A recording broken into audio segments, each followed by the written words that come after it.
Ich müssen jetzt den Radio ausschalten, weil das habe ich mir nicht anhören können. Da haben sie eine Sendung gebracht über arbeitslose 50-Jährige bis 55-Jährige, ja.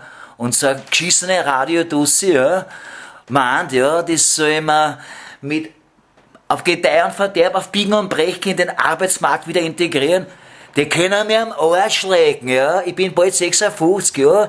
Ich geb sofort an jeden Asylanten, an jeden Arschloch, Drogenjunkie, an verschissenen, arbeitsscheichen Sauhund, ja, sofort mehr Haken an Jingern, ja. 5 Jahre oder 6 Jahre, aber dann gehe ich sowieso in die Karre der Pension. Sind die wohl angeschüttet, soll das Huren, arbeitsscheiche junge Gesindel in den Arbeitsmarkt integrieren, ja. Ja.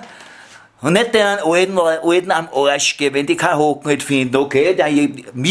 Ja, nach jahrzehntelanger schwerer Lagerarbeit, ja, Fabriksarbeit, können sie am Arsch lecken, ist verschissene Dreckspolitiker und der scheiß Radiosender, ich darf den Namen aber nicht sagen, ja, ist natürlich nicht klar gesteuert, manipuliert von diesen Heidelpolitikern, die alten Österreicher, die alten, ausrangierten österreichischen Hackel, ja, weiter Hackeln schicken wollen, ja, geht scheißen.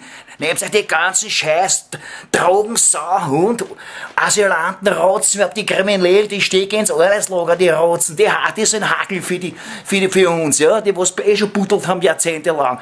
Geht scheißen.